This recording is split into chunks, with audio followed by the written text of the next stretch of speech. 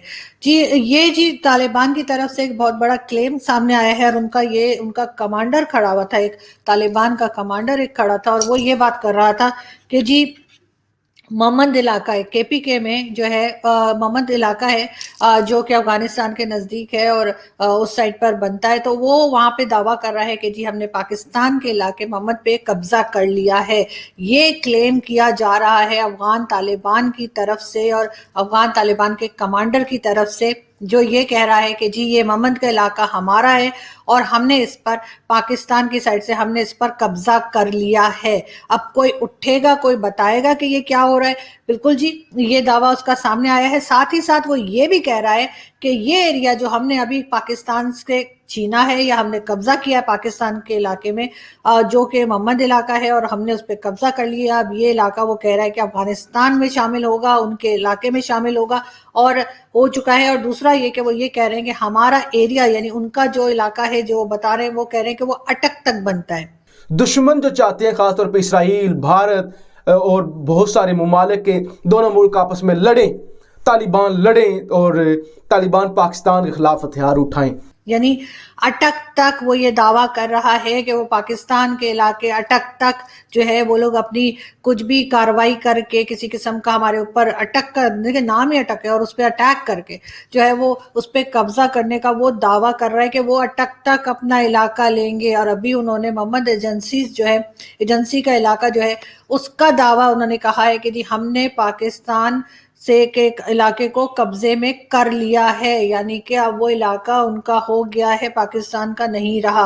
और साथ ही वो ये भी कह रहे हैं कि अब हम यहाँ से अटक तक का जितना एरिया है उस सबको हम लेंगे और पाकिस्तान के हाथों से लेके और उस पर कब्जा करेंगे। तो मुझे पूछना ये था इमरान खान साहब से और शाह महमूद कुरैशी साहब से और बाजवा साहब से और कोई से भी बाजवा हो, चाहे पिज़्ज़ा वाले बाजवा हो, चाहे आर्मी चीफ वाले बाजवा हो, चाहे जनरल फैज हों, चाहे नए जो डीजी आईएस आए हैं नदीम अंजुम साहब, उन सबसे जो जो रिस्पॉन्सिबल है मुझे पूछना है, सर मुबारकबाद किसको देनी है, सर मिठाई कहाँ भिजवानी है, सर फूल किसके ऊपर फेंकने हैं। ये आप लोगों ने मुल्क का हाल कर दिया है, ये आप लोगों की गलती है जिसकी वजह से सब लोग अब भुगत रहे हैं।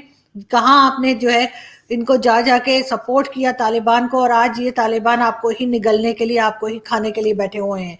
अब आप ये बता दीजिए कि इस सब कुछ करके आपको फायदा क्या हुआ।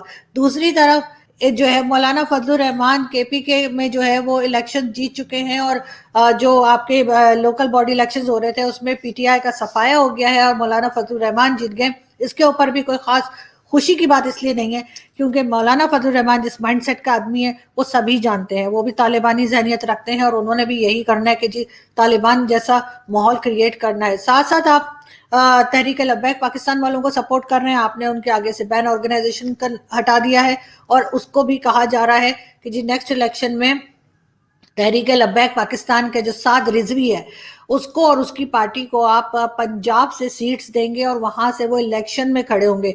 मतलब यहाँ पर आप क्या माहौल क्रिएट कर रहे हैं, आप किस तरह के लोगों को आगे ला रहे हैं और आप पाकिस्तान का किस तरह से नुकसान कर रहे हैं।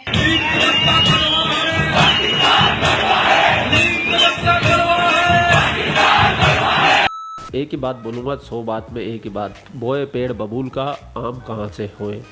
तुमने कांटे बोए तो कांटे मिलेंगे। और अफगानिस्तान, तालिबान, टीटीपी, जो ये दोनों ग्रुप है, दोनों ग्रुपों का एक ही मकसद है। एक ने अपना मकसद हासिल कर लिया, दूसरा अपना मकसद हासिल करने में लगा हुआ है। पूरे खित्ते के अंदर शरीयत लागू करना, शरीयत लो लागू करना, इस्लाम का लो कानून, इस्लाम का कानून नाजिल करना। और अभी तो शुरुआत है, फरवरी मार्च निकल जाने दीजिए, थोड़ी सी सूरज की तपिश बढ़ जाने दीजिए, मौसम खुल जाने दीजिए, पाकिस्तान को उठा उठा के धोएगा यही तालिबान, जिसके लिए ये पाकिस्तान इतना सब कुछ कर रहा है।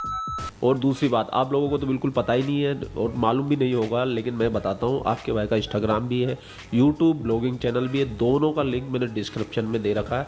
एक को आप सब्सक्राइब कर लो, एक को आप फॉलो कर लो, ये लाजमी है, ये करना ही करना है आपको। आप लोग अपना ख्याल रखिए, आपका भाई आपके लिए पाक मीडिया से रिलेटेड वीडियो लाता रहता है। जय हिंद, वंदे मातरम, जय श्री राम, जय श्री राम, जय श्री राम।